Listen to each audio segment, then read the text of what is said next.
Everybody, welcome to the True Crime Squad. I'm Kristi Brower, here with my true crime cat, Sandy, who will be filling in for Katie tonight. Katie is away watching softball. It's just that time of year, and I am here by myself. But that's okay. I'm not really by myself because I'm with all of you. So welcome in the chat. I really appreciate all of you being here. And Sandy's here. I'm going to try to keep her from rubbing her face on my microphone, which is all she wants to do. She's driving me crazy.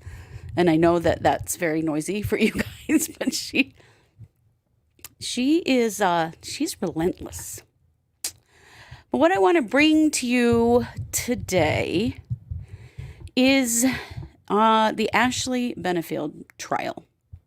Some people are calling it the Black Swan murder. I am not publicly calling it that or anywhere else because it gives a very misleading tenor to this crime, implying that it's like the movie The Black Swan. It really isn't. And I really dislike when things get a name like that really gives the wrong impression, I think. There's a lot more to this case than just a woman, calculatingly killing her husband. It may seem like that in the way that things are being reported, but I'm going to share some things with you that you'll probably be able to tell kind of where I'm at with this, but I want to hear from you as well, because I know many of you are following this as well. But I'm curious to see, after I share with you what I've got, for you to tell me what you think. So let me just give you some background for those of you that don't know. This case happened actually in 2020, so it's been around a while. It was one of those COVID cases that got delayed. And I just want to give you kind of the backstory. So, Ashley Benefield killed her husband, Doug Benefield. This is Ashley and Doug. Ashley was 24 years old when they met, and Doug was 54 years old. They met at a rally, a Republican rally for Ben Carson, weirdly enough. And they had a whirlwind romance and were married after 13 days of knowing each other, which I find, well, terrifying. If you might think about the consequences of that situation. So Ashley got pregnant. Well, but let's go back a little bit. Ashley was a ballerina, and she wanted to own her own ballet company.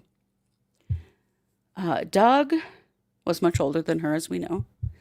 And at the time that they met, he'd had a vasectomy.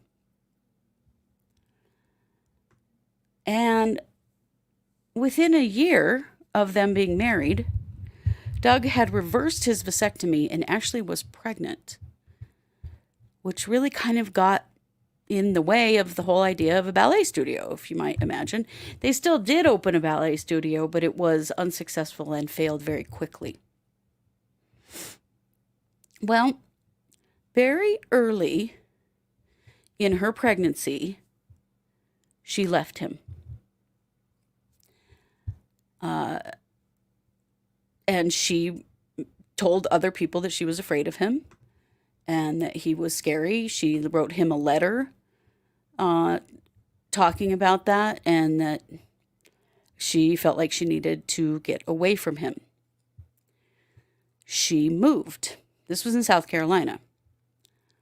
She moved to live with her mother in another state to get away from him. But guess who followed her? Doug moved to the same town. And for the last 3 years of his life, they saw each other regularly.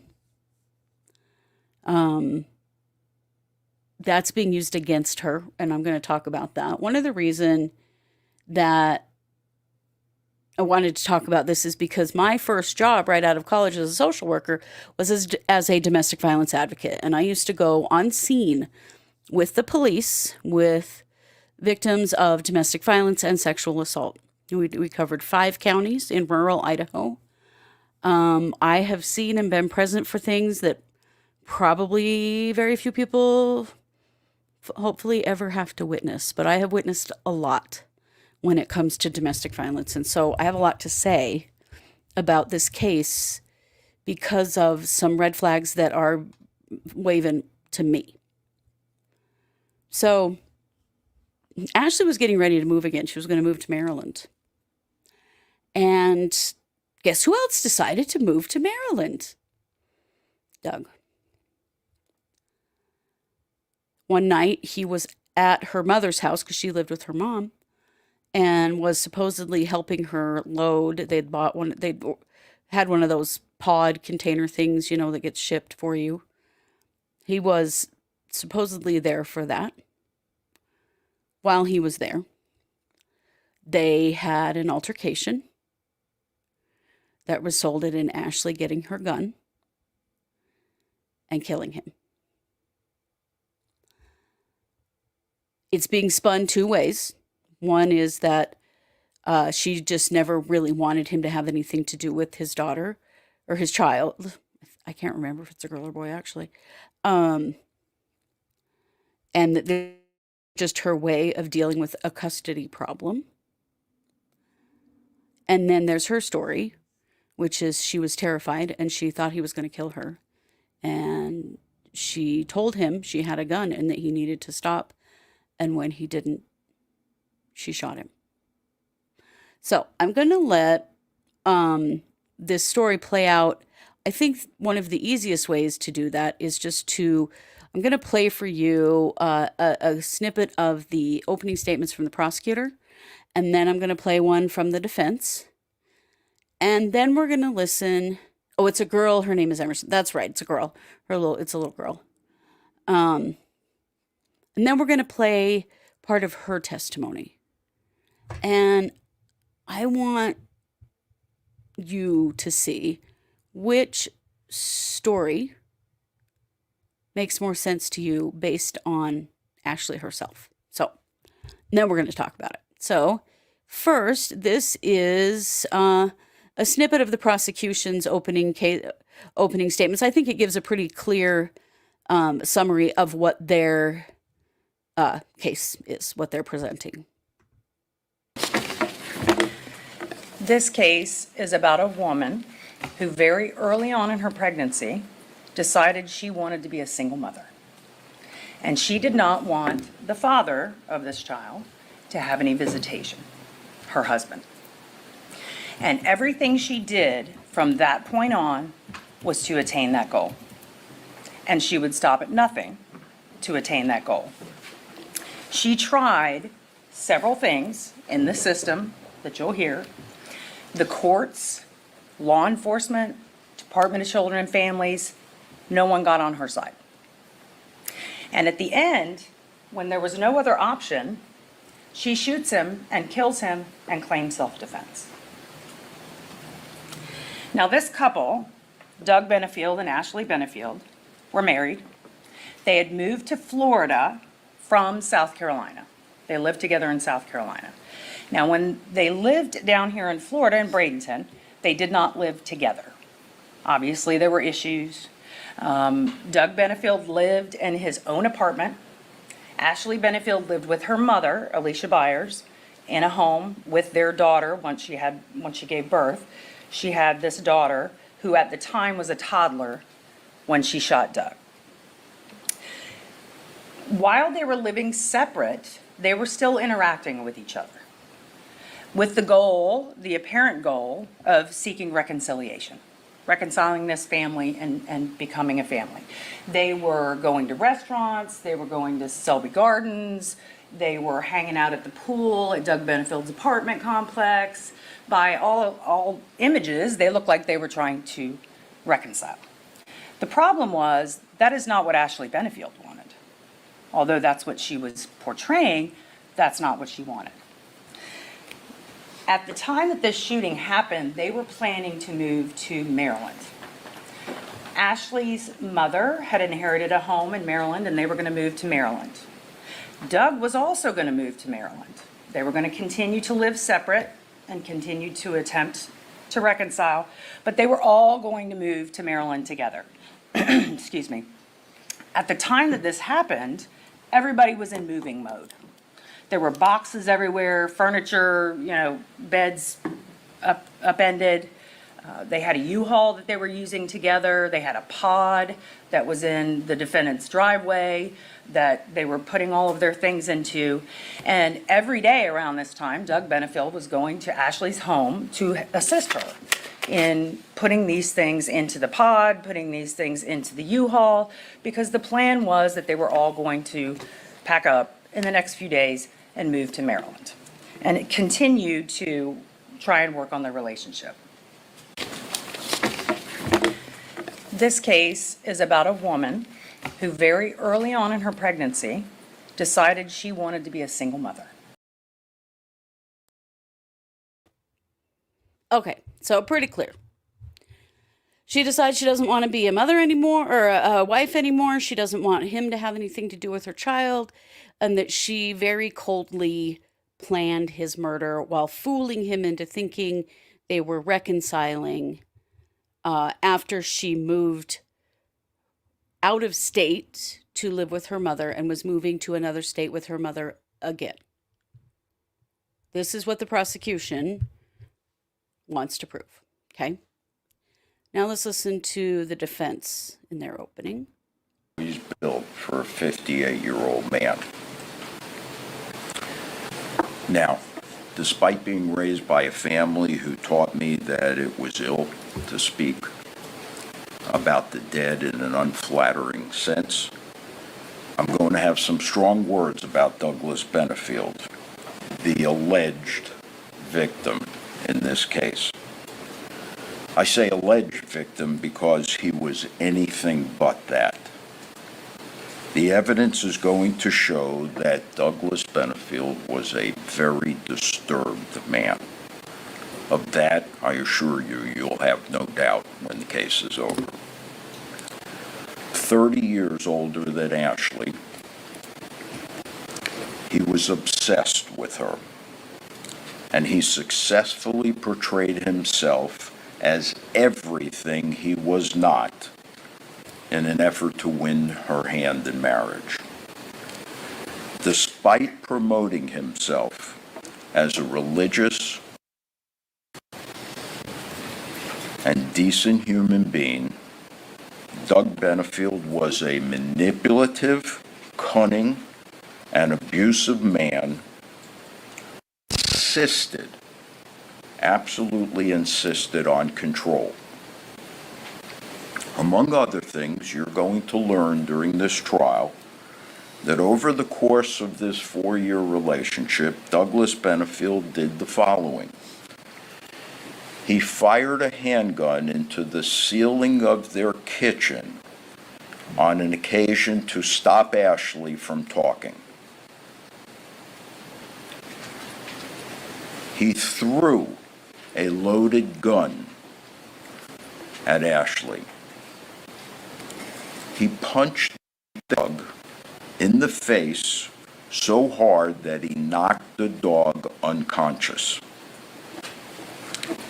He regularly carried a concealed firearm that was racked, meaning pulled back and ready to fire. He unlawfully placed a tracker on Ashley Benefield's vehicle. He was regularly observed following Ashley Benefield in her car driving in Manatee and Sarasota counties, despite the fact that he was living in South Carolina, having driven all the way just to tail her. He was caught by a neighbor at night standing in the neighbor's backyard in an effort to peer into the Ashley's house. He punched numerous holes in the drywall of their home when they lived together in South Carolina. And he had a previous marital history of domestic violence. Ashley Benefield was painfully aware of all of this on September 27, 2020, the day of the homicide. And I want to assure you that this is not going to come to you from just one place. These are acts that were admitted by Douglas Benefield himself. Ashley Benefield feared him. That was no secret, ladies and gentlemen. She left him a letter when she moved out 3 years prior to the homicide, detailing how scared she was of him because of all of these acts.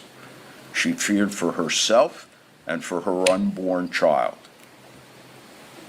3 years before the shooting. She left him, he pursued her. She rejected him. He would not take no for an answer. She at times despised him. He did not care. She moved to get away from him. He followed her.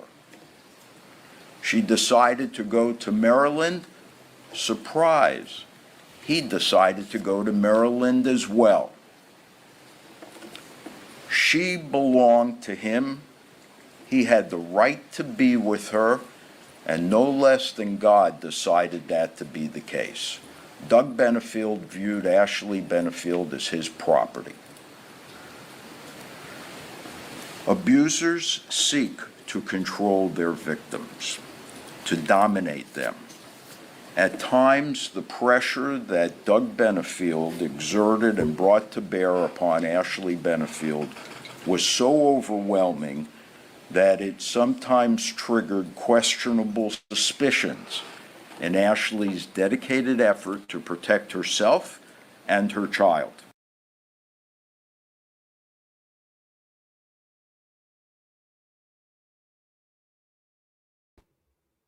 Okay. So that's the defense. The defense states that, yeah, she did. She shot him. She killed him. He has a long history of domestic violence in his previous marriage. His wife had been dead 9 months when he met Ashley. He did a lot of really scary things.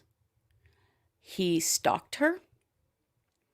He followed her when she moved.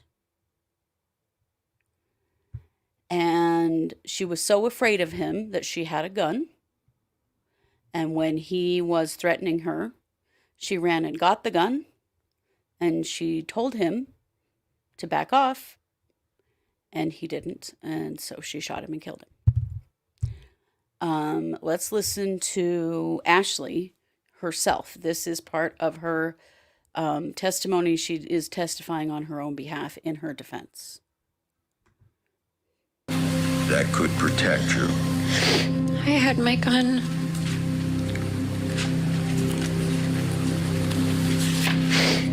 Did you grab the gun? Yes. As you're grabbing the gun, what, if anything, did you hear?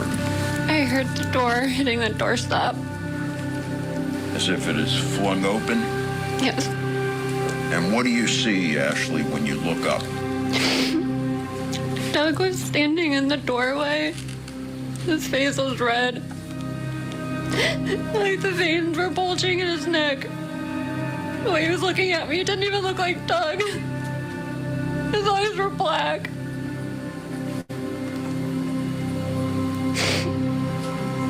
Does he yell anything at you?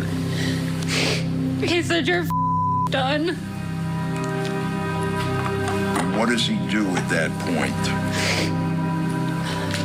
I held the gun like in front of me, and I said, "Stop." And he like turned and he got into this like a fighting stance. I got low and he started like moving his arms and his hands around. And he was making these like jerking motions. What were you expecting when you were holding the gun out in front of you and you told him to stop? I thought when he saw it, he would leave. Did he? No. At that point, Ashley, what are you thinking? I thought he was gonna kill me.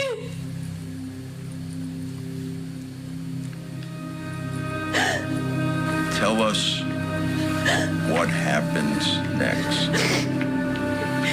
He started coming towards me, and then he lunged at me, and I just started pulling the trigger. And he just kept coming, and I remember trying to move to get away from him, but he kept coming at me.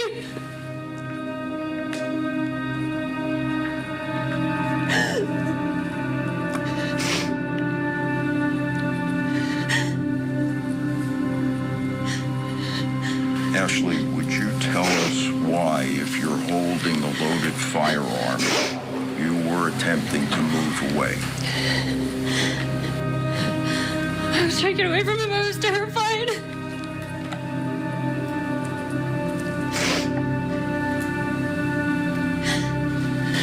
All right, so you're firing.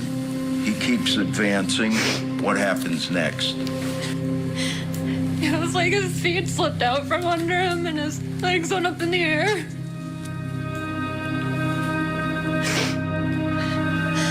When Doug hits the floor, what's your immediate reaction? I ran to get help.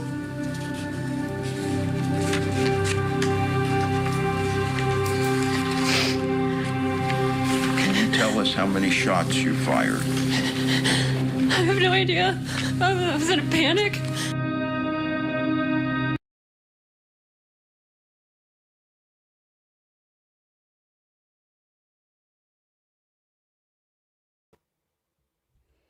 Okay, sorry about the music. I honestly don't know where the music came from. I did not put music under it intentionally, but I made it on Canva in my phone, and maybe I clicked something accidentally. When I was editing this video, it did not have music, so I don't know what happened. But anyway, now that you've seen what the prosecution says, what the defense says, and you've seen her, tell me in the chat what you think this case is about. Is this case a calculating, conniving woman who did not want to share her child with the child's father? And so, because her attempts in court had been unsuccessful to get full custody of her child, that she killed him? Or is she a victim of domestic violence who was terrified, who made choices that might seem odd to people who are not in an abusive relationship, and we will get there, and shot him because she was literally afraid for her life? So, what do y'all think? Chatters, you're out there. I will say, yeah, that is some dramatic background music. I wonder if Canva threw it on there. I'm not sure. At first glance, a victim of DV, says Jill. Yeah, the music made it really dramatic. Sorry. I will have to go back and see what happened. This is a woman who has suffered years of abuse. Sandwell, I believe she's a victim who made poor choices. I believe she was terrified by him. It's so hard given how I've seen her. I think she's a victim, but there's more that seemed to happen that came into the trial. Victim of DV. There's no love lost between Doug's older daughter and Ashley. She sure wasn't divorcing him for his money. He didn't have any. Jess says, I think she was a victim. Tracy, DV 100%. Okay, so let me tell you some things that I see in this situation that really color my opinion. And who am I? I'm just some idiot on the internet, but I am a social worker, and I did work in domestic violence and sexual assault heavily. Ashley tried to flee this man by literally leaving the state. While she was newly pregnant, she left him long before that baby was even born. There are 2 times in which a woman in an abusive relationship is at the highest risk of being murdered by their spouse. Pregnant and leaving. 2 most dangerous times. But pregnant women frequently do leave or try to leave because they're less concerned for their own safety and more concerned for the safety of their child. They know they're bringing a baby into the world with a father who is an abusive monster. And they know they've got to get out. And so very early in her pregnancy, like not long after she found out she was pregnant with his child, she left him in South Carolina and moved to Florida, and not on her own, but moved in with her mom, which is another level of safety. When victims of domestic violence leave, they try to go somewhere with someone else where there's a buffer because it's safer. So he followed her, moved to Florida, stalked her, was seen looking in her window by a neighbor. Now, they're trying to use the fact that they still spent time together as a reason why she was just stringing him along. But let me tell you something. When you take all control away from an abuser, that is when you are at the highest risk, right? If she still allowed him access to her, he was less dangerous. I've seen many, many victims do this. They won't live with them, but they will still have contact with them because it makes them safer. They're not doing it because they want to. They're not doing it because they're leading this person on. They're doing this because if the abuser loses control over the situation, that is when the victim is at much higher risk of serious harm and death. So it makes sense to me that when he followed her to Florida and made it very clear that she wasn't going to be able to just leave him and divorce him and move on with her life, she knew that she just had to spend some time with him to keep him appeased. Was it the best choice ever? No. But do victims of domestic violence always make the best choice? No. They make what feels like the safest choice in the moment, and it often does not make any sense to the rest of us. And this is why victims of domestic violence are often criticized and blamed for their situation. They're not thinking long term in these situations. They are thinking, I have to survive this. I'm just trying to survive. And that's exactly what went on here. Now, obviously, he fought her when she tried, she made some attempts to affect custody. It didn't work. So she really was getting no support to get away from him other than her mom. So they had been living in Florida where he had moved. Yeah, fawning, you're right. None ya beesworks. Fawning. Yeah, that's what she was doing. In the moment, it appeased him. It manipulated him into being safe. But she still wanted to escape him. and so was making another attempt to escape him by moving. Her mother received a house and an inheritance, and that house is in Maryland. So she was moving to Maryland. But again, he was going too. The thing with domestic violence is it doesn't happen 100% of the time, 24/7. That's not how this works. The cycle of domestic violence shows us that there is, after an event has occurred, then there's the honeymoon period. And that honeymoon period is when an abuser behaves differently. They're kinder. They're sorry. They're going to work on it. It's going to get better. It's never going to happen again. I love you. Okay? That happens. And then, after a while, their true nature shows again, and there's another explosion. And then they say they're going to get better. They're going to do better. They're trying harder. It's never going to happen again. And it is a cycle that occurs in relationships. And it's one of the reasons why it is hard for people to get out.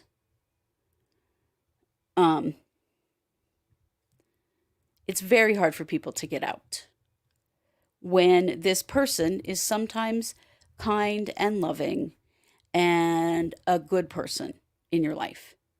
And so are you just being silly? Are you being unfair? These are all the things that an abuser, it's called crazy making, and they, are gaslighting, where they make it about, well, if you just didn't do that or didn't say that, then this would never have happened. And over time, and it can be a shockingly short amount of time, the victim will be convinced that most of this was her fault, that she created problems that caused him to behave the way that he did. And she was clearly trying to appease him. She's still seeing him. She's still doing things with him because appeasing him keeps her safe. You got to remember, that's what's happening in her mind. She is in crisis mode. She is in defend my life mode and defend my child's life mode. She was just trying to stay alive. And so she was making choices that in the long run were not good, because staying involved with him just meant that he felt like he still had the upper hand in the situation. And unfortunately, that just was going to make it harder and harder for her to ever fully get away from him. So in that moment, when she shot him, he was popping off again and scary. She talks about his neck bulging, his face is red, he's balled up his hands, he's doing this stuff, You have to know that physical abuse is only one part of domestic violence. And it is the emotional abuse and the constant threat of violence that is much more insidious, because that's what keeps people in line. The fear that it's going to happen again. A victim will do everything they can to keep an incident from occurring. Honestly, that's what I see here. Pretty classic domestic violence victim choices. Her behavior in court, and particularly when she's on the stand, is the behavior of an extremely traumatized person. I mean, this happened 3-4 years ago, and she's still that traumatized by all of it. You can't fake that kind of fear and shaking and crying, and no, you can't. She was terrified of him. She didn't want to hurt him. She was backing away from him. She had the gun. She told him she had the gun. She told him to leave her alone, and she was backing up from him, and he just kept coming forward at her. So what did she do? She defended herself. Right. I mean, that cycle does escalate as time goes on until often the victim is dead or the perpetrator. So frequently somebody dies in that cycle. This man absolutely knew what he was doing with all of the things that he did. and the following her and the refusing to let go. Some of you are saying, and I didn't know this, that she had accused him of trying to poison her. And this was while she was pregnant with that baby. She very clearly knew what kind of danger she was in. And now she's having a baby with this guy. It's the worst case scenario for people in an abusive relationship to realize now they're bringing a child into this situation. So you got to remember that she was making choices not only for her own safety, but to protect her baby. Do the thing that was the safest. Right, he put a tracker on her car. He fired a gun into the ceiling of their house to get her to stop talking. He threw a loaded gun at her. He punched their dog so hard that it knocked the dog out. He put holes all over in the walls of her house, and those holes are just reminders. You're next. This is what's coming. Every bit of it is classic domestic violence. And of course, typical of most abusers, on the outside, Doug seemed like a hell of a guy. Everybody liked him. He had friends. He had people who cared about him. Yeah, this is what they do. It's because this abuse happens behind closed doors. Because as long as it happens behind closed doors, they can keep up their persona on the outside. But Ashley's behavior does not surprise me at all. I can see why, if you don't understand domestic violence, it would be viewed as suspect. And the prosecution wants it to appear as though she's just trying to reconcile with him. That's why they're hanging out all the time and doing stuff together. She moved states to get away from him and was moving states again.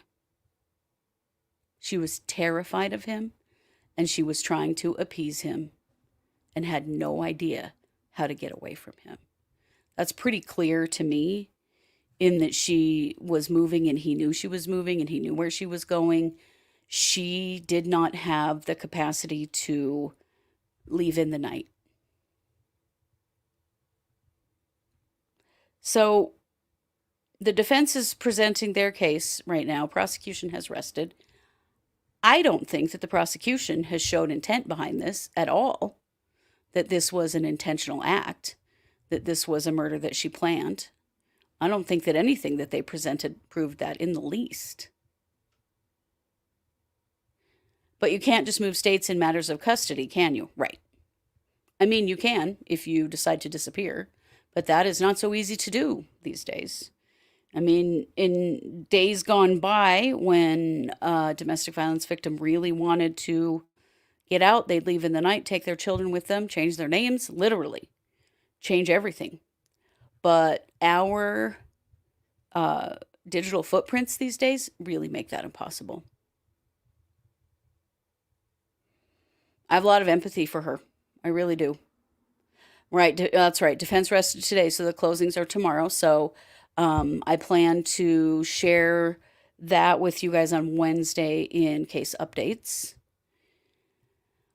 I don't know, guys. This one, I really hate that they're calling it the Black Swan case. It isn't. Just because she was a ballerina, it's not the same story in any way. And it makes her look guilty of planning this ahead of time, and I don't think she did. Honestly, I think she was in such survival mode that there was no planning ahead happening at all. The only planning ahead was that she had a gun. But if you were in an abusive relationship like this, wouldn't you be thinking maybe you need to be able to defend yourself? So I'm all in on it was self-defense and she was trying to protect herself. That's where I'm at. I know that a lot of people are also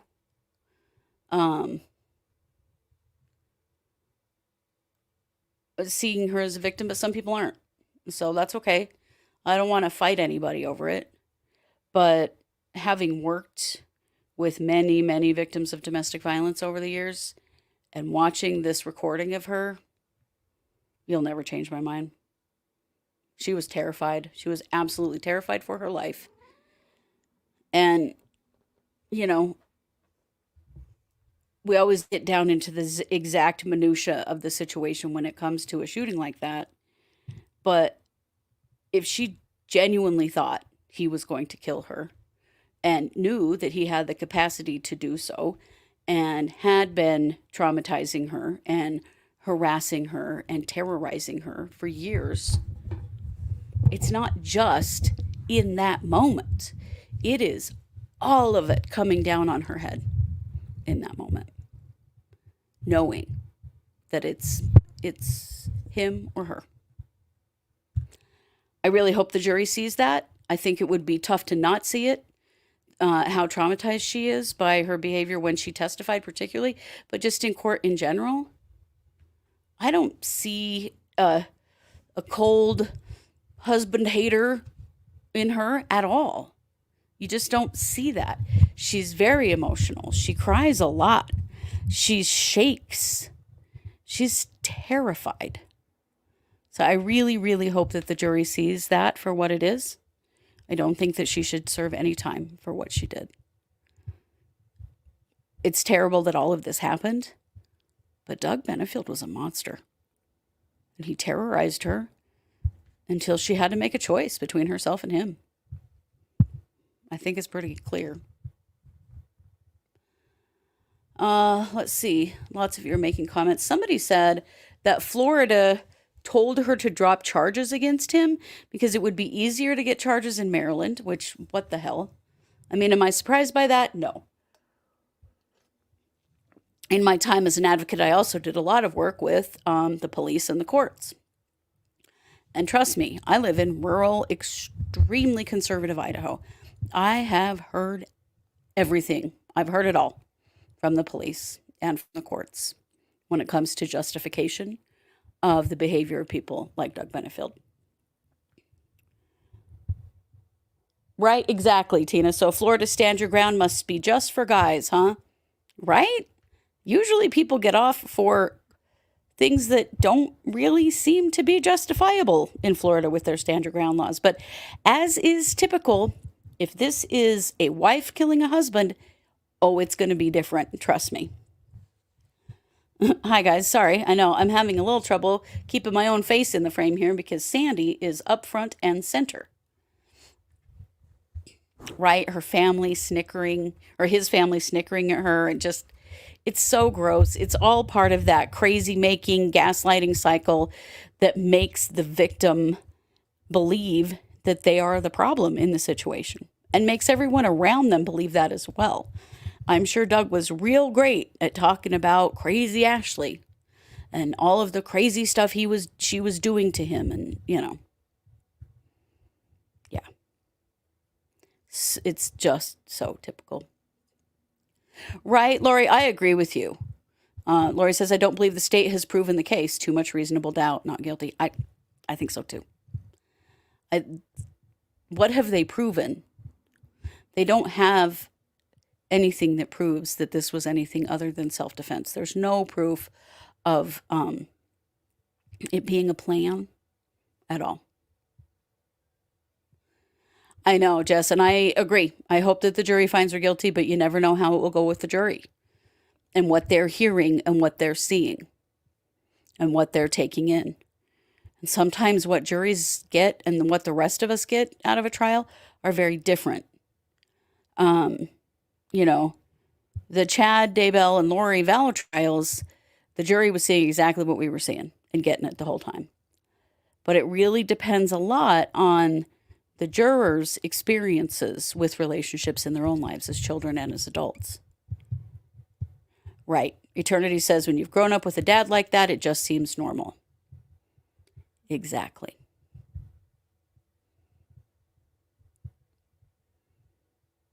Yeah. Let's see. Kathy says, I don't think the prosecution has proven their case, but on the flip side, I don't think the defense has either. No, I'm not going to come at you at all. The thing is, with the defense, they don't actually have to prove anything. It is the prosecution that has to prove their case. Yeah, I can. Okay, so RR Style says, can you speak about why people have such a hard time seeing, believing DV victims? Well, first of all, because societally we have been set up that way. We have all been programmed to some extent to not believe women. We live in a patriarchal society that sees men as superior, and still to this day, and you can see people say it on the internet every single day, that men are the head of the household, that men are in charge, and that women are to do what men say. And so anytime a woman speaks out against that, pushes against it, she pushes against not only her abuser, but all of the abusers in power. And we have a lot of them. Many people in power are also abusers, or have been victims who have supported their abusers. Misogyny is not something that only happens to men. There is a great deal of misogyny in women as well. And I do think... Oh, okay. Thank you, Jess. Jess says that self-defense is an affirmative defense and the defense needs to prove it. Okay. Okay, so they do need to prove it, but the prosecution does still need to prove their case. And I just don't think they did. He also that night threatened to rape her. He told her, I can get in bed with you. You're my husband. I can do whatever I want. I can go in that room and get in bed with you. That's a threat of rape, guys. That's exactly what that is.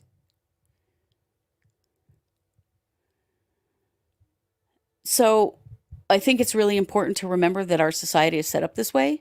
It's what finally the Me Too movement has addressed and is continuing to address, that we don't believe women. There is also this very fucked up belief that when you are married, your husband owns you, owns your body, can do whatever they want with you. Even back in the early 2000s, when I was a brand new social worker, I would hear things from police like, that just seems like a family matter. That should be dealt with at home, which is code for, we don't get involved in domestic violence. Or in my area, well, let's let the church deal with it. Let's let the bishop decide what to do about this. It was a regular occurrence that I heard that said, where people were going through their church, and I know it's not just Mormons, lots of religions do this, where when there's abuse going on in the home, they don't go to the police. They go to their clergy, as though this is some affliction that this poor man can recover from. I had a client once who was told by her bishop that she needed to stay with her abusive husband because he was going through a very trying time, and she just needed to stay there and help him through this difficult time while he was beating her every day. He was the victim. So think about it. Think about how in your own growing up, how did those stereotypes get propagated? How did they get shared with you? Were men the authority? And so women were to do what men said. And if not, then, they could be spanked like naughty children. Do you know that there are still religious groups that allow for what's called paddling? Which meant husbands spanking their wives for misbehaving or speaking out. That stuff still happens now in 2024.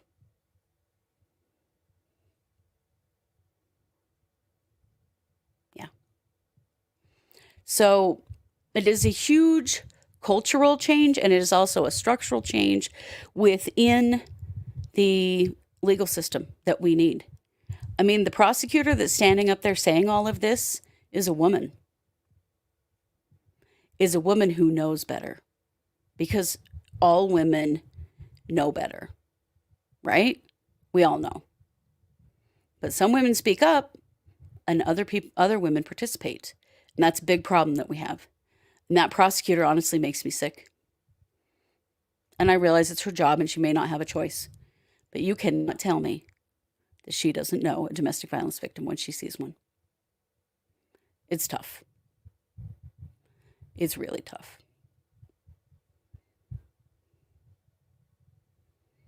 Oh, is YouTube giving us too many ads? I'm sorry.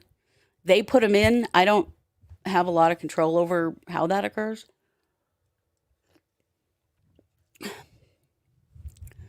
Oh,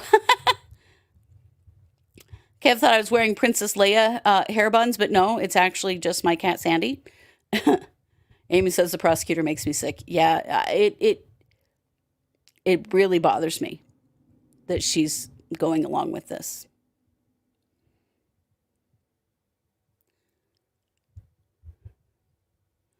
Yeah, it was gross. And the refusing to acknowledge like behavior that is very clearly the behavior of domestic violence victim, it really made me sick. It bothered me a lot. Let's see. I wanted to go back to some of your other comments.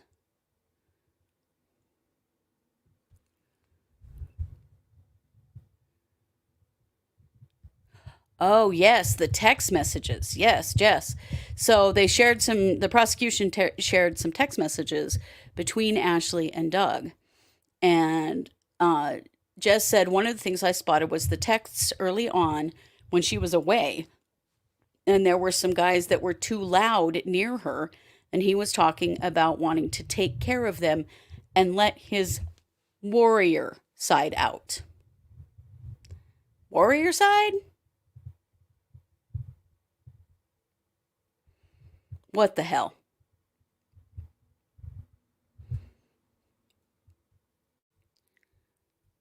Let's see.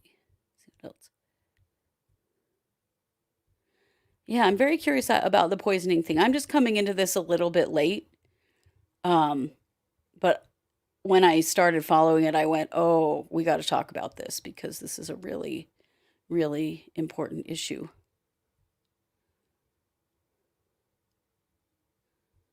Right. The state claimed that she wanted to get back with him because she would come with her child on visitations.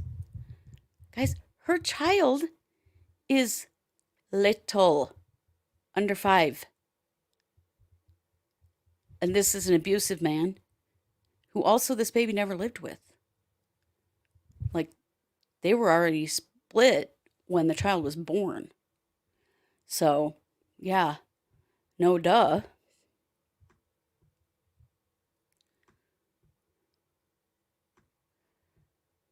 Let's see.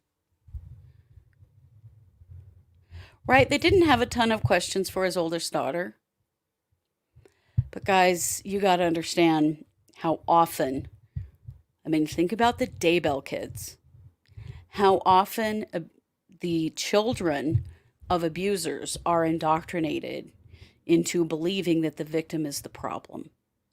And they do not see the woman, their mother or stepmother, as a victim. She's the problem. Remember all the implications on Tammy Daybell that she was lazy and depressed and fat, just laid on the couch and played video games on her phone all the time. Tammy, who was the person with the full-time job in that household, was lazy. Remember that? It's a great example of what abusers can do to turn children against the victim.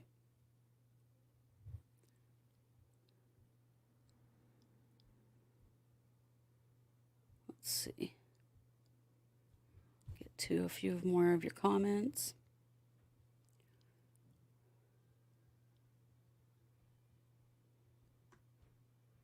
Let's see. Down here. I know, and who said that? Somebody said, I cannot imagine my dad being abusive. That would just have never happened in my family. And um, I can't either. I didn't have an abusive father. I had a great dad, and he was never abusive to us. And so it is very shocking to when you witness things like this and realize what can happen and what does happen in people's homes behind closed doors.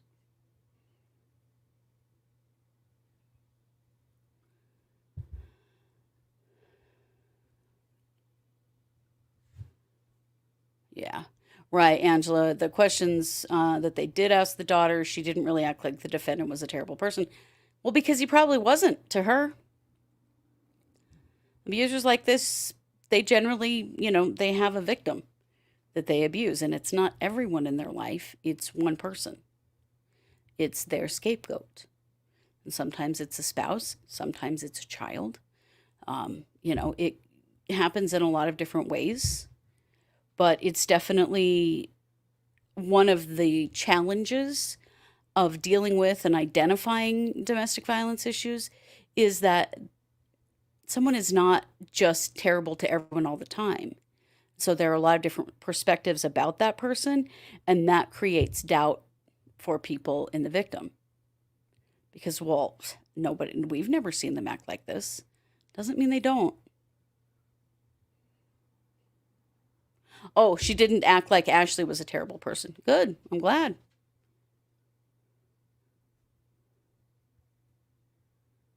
Yeah.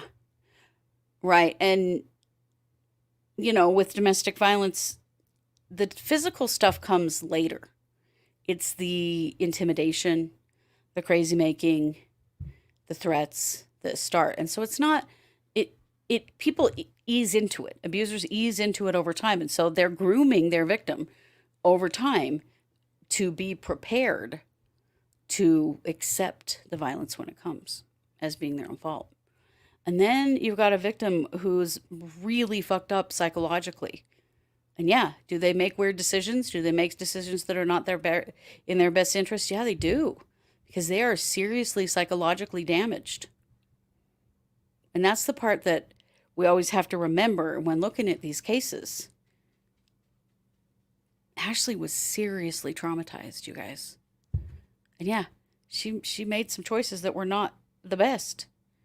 Does that mean she deserves to go to prison for the rest of her life? I don't think it does.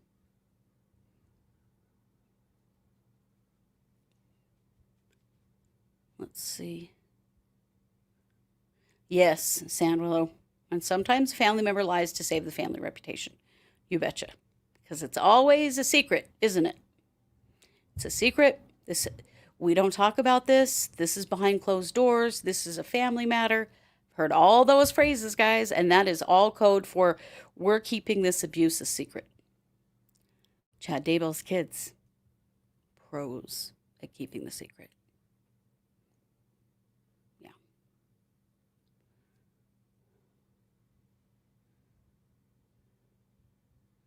And many of you that are saying that you've had your own experiences with domestic violence, I love you.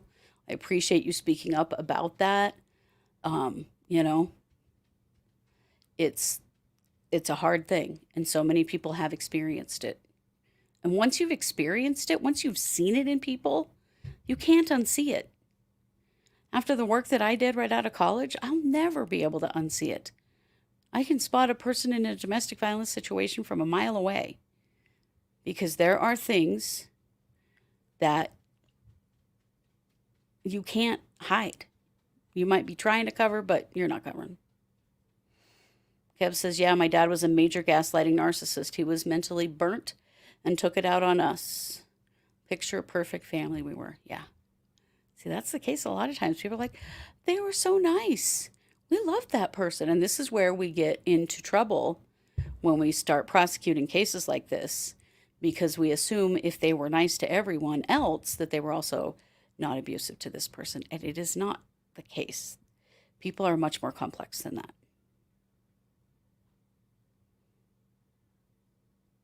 Right? Meg says, I also think that's why he did he reversed his vasectomy, married her, and she got pregnant within the first year.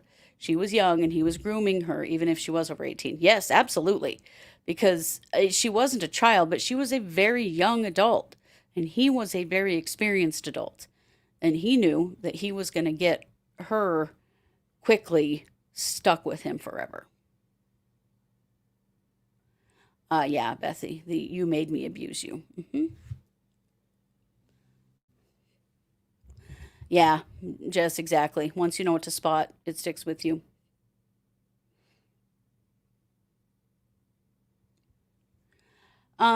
So Carolyn, she met him at a Ben Carson fundraiser, like some kind of Republican fundraising event. That's how she met him. And it was this whirlwind romance. That happened really, really fast. And she's very young. And she got sucked in. Yeah. Right, Meg, I agree. He was 30 years older than her. If it wasn't for the child, he wouldn't have been able to keep seeing her. Right. She wouldn't have stayed over time. But having a baby, and went to the trouble of reversing his vasectomy to have a baby with her, locked her in.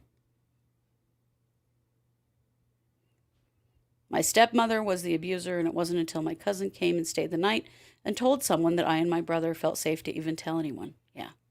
When somebody else sees it, right? Oh, wow. Yeah. Kev, my father used the same sick line. You made me do this. It actually hurts me more than it hurts you. Yeah.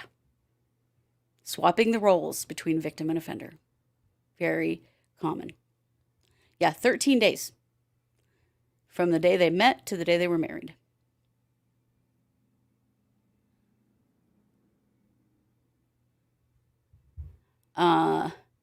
Bob says the brain doesn't stop developing when you turn 18. Oh, hell no. No, it definitely doesn't. And you know, I know we call 18-year-olds adults, but I mean, we still develop synapses and all that stuff way into our 20s, late into our 20s.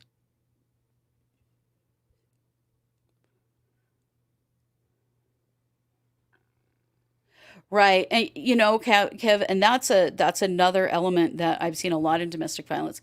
Oddly enough, I preferred the physical beatdowns over the passive aggressive mind games. Yes, because there was a beginning and an end. And you could trigger the physical beating and get it over with, rather than the fear and terror of the mind games of when is the other shoe going to drop.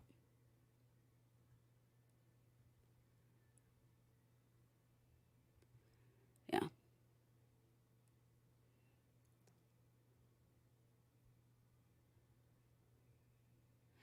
Kathy, yeah. And I think Kathy, you make a really valid point. Kathy says this may sound odd, but I would have rather it had been physical. Mine was all psychological, and it took many therapists to get over it. Yeah. Physical wounds can be seen, they can be stitched, they can be dressed, they can heal because we know where they are. Psychological wounds, much harder.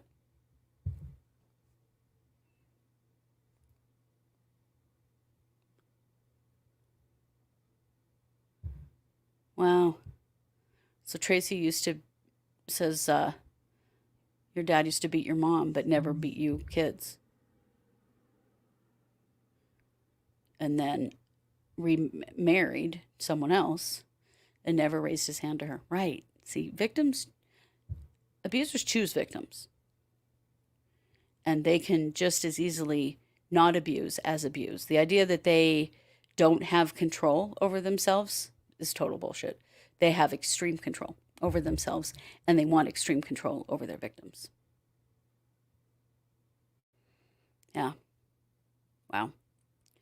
Well, I appreciate you guys having this conversation with me and following along. I'm curious to see what the jury does with this information.